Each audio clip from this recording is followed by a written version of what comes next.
प्रधानमंत्री मोदी ने ट्वीट कर कहा कि भारत ने गणतंत्र दिवस बड़े उत्साह और गौरव के साथ मनाया। उन्होंने लिखा कि कर्तव्य पथ पर हुई भव्य परेड ने लोकतंत्र की ताकत, विरासत की समृद्धि और देश की एकता को प्रदर्शित किया। पीएम ने इसे अवसर की झलकियां भी साझा की।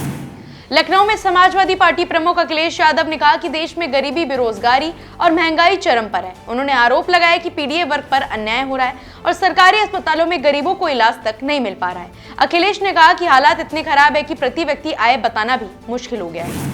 केंद्रीय मंत्री चिराग पासवान ने आरजेडी नेता तेजस्वी यादव को राष्ट्रीय कार्यकारी अध्यक्ष बनाए जाने पर प्रतिक्रिया दी। उन्होंने कहा कि यह उनकी पार्टी का आंतरिक मामला है और उन्होंने शुभकामनाएं दी। साथ ही टिप्पणी की कि आमतौर पर कमजोर प्रदर्शन पर सवाल उठते हैं, लेकिन यहाँ जिम्मेदारी और बढ़ा दी गई है। मुख्यमंत्री योगी आदित्यनाथ का कहना है कि हर भारतवासी का ये कर्तव्य है कि वह अपने संविधान का सम्मान करे और उसके प्रति पूर्ण श्रद्धा और समर्पण रखे। ये पंक्तियां हमें ये प्रेरणा देती है कि संविधान के मूल्यों के अनुसार ही हमारे कर्तव्य और जिम्मेदारियां निभानी चाहिए। मनाली में भारी बर्फबारी के बाद NH3 पर भीषण जाम लग गया है।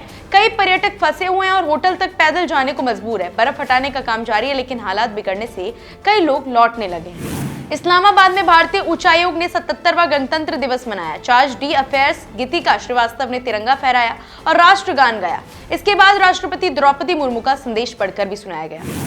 केंद्रीय सूचना एवं प्रसारण मंत्री अश्विनी वैष्णव ने कहा कि प्रधानमंत्री नरेंद्र मोदी मन की बात कार्यक्रम के जरिए समाज के हर वर्ग के लोगों के सकारात्मक कार्यों को उजागर कर रहे हैं। उन्होंने बताया कि ये कार्यक्रम जनता की उपलब्धियों को सामने लाने का माध्यम है।